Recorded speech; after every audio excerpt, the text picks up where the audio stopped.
अस्सलाम वालेकुम व्यूवर्स। आज हम डिस्कस करेंगे reading and writing about fiction. तो इसमें हम बहुत सी चीज़ों को डिस्कस करने जा रहे हैं। फ़िक्शन को डिस्कस करेंगे, नरेटर को डिस्कस करेंगे और भी सैम्बल को, एटमॉस्फेयर को, सेटिंग को, हर चीज़ को हम यहाँ पे डिस्कस करेंगे। तो यहाँ पे आपका भी टाइम वेस्ट नहीं करती, अपना भी नहीं करती, यहाँ पे वीडियो को करते हैं स्टार्ट।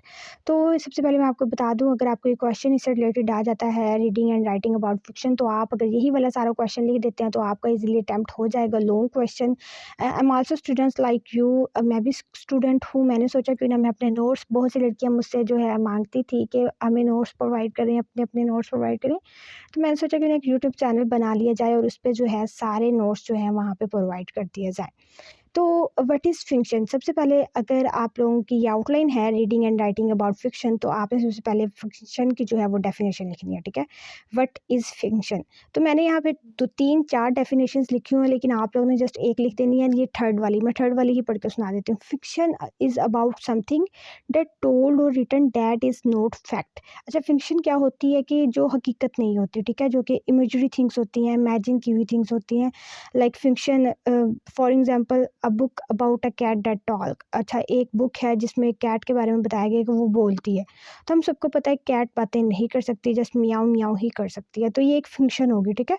कार्टून ऑन टीवी, ये भी सारी फ़िक्शंस हैं क्योंकि कार्टून रियल्स में नहीं होते। ये सारे जो हैं बनाए हुए होते हैं, फ़िक्शन स्टोरीज़ होती हैं, इमेजिन बेस्ड होती हैं। तो फ़िक्शन यही होती है कि fiction is about something that told और written that is not fact, जो कि सच्ची नहीं होती बल्कि बनाई गई होती हैं स्टोरियाँ, ठीक है? उसके बाद आ जाता है जी, फिर आपने एग्जांपल दे देनी है। उसके बाद है what is plot in fiction. अब प्लॉट क्या है? Plot is a logical series of event. आपने जो है अगर डेफिनेशन ये सारी करना चाहते हैं तो कर सकते हैं। लाइक ये जो मैंने बोल्ड करके ब्लू मार्कर से लिखी हुई है, fiction is a logical series of events, तो आप लोग ये भी लिख सकते हैं। Plot is a literary element that describe the structure of a story. It shows the arrangement of events and action with in a story.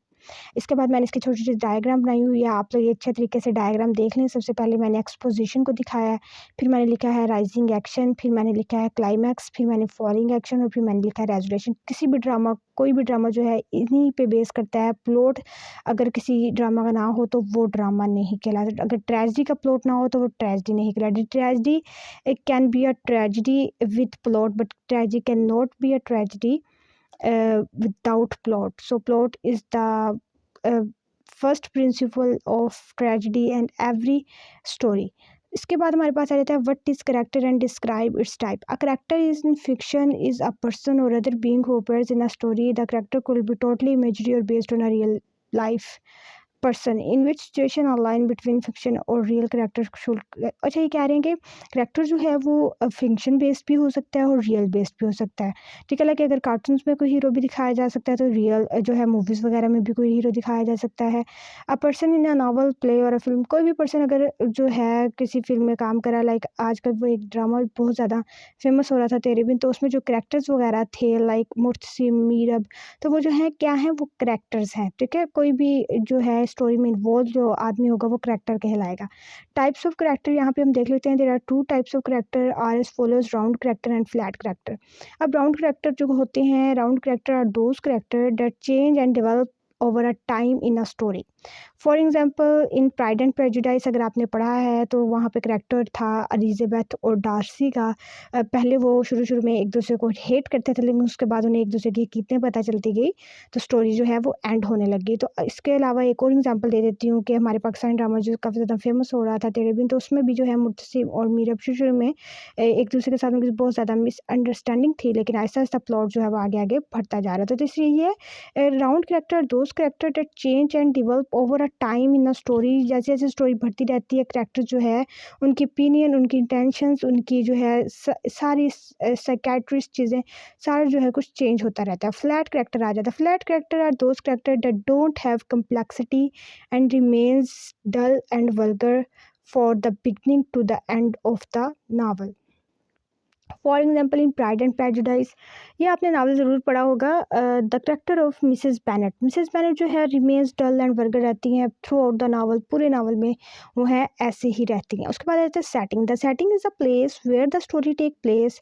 Setting include the following the geographical location. अच्छा ठीक है, अब आप लोग कोई भी novel पढ़ते हैं तो उसमें सेटिंग वगैरह बताई होती है कि इसको अमेरिका में ये नावल की सेटिंग है, इस नावल की सेटिंग ओहायो रिवर पे है, इस नावल की सेटिंग या फिर शिकागो में है। तो इसी तरह example like London, UK, USA. अब आ जाता है atmosphere. The atmosphere in literature is the way an author uses setting, objects, thought of character to create emotions, mood and experiences of the reader. Example it was a dark and stormy night. अच्छा, हम जो है इस word को पढ़ते ही हमारे mind में imagination create हो गई है। तो ये इसका मतलब यही होता है the atmosphere in literature is the way an author use setting, के किस तरह से वो सेटिंग, ऑब्जेक्ट्स और थॉट को यूज़ करता है to create emotions, mood and experience on the readers, के रीडर्स किस तरह से उसके इमोशंस चेंज हो जाते हैं। जैसे हमने पढ़ा इस लाइन को, it was a dark and stormy night, तो हमारे माइंड में वो डार्क नाइट भी आने लग गई है और वो जो स्टॉर्म सारी हर चीज़ आने लग गई है।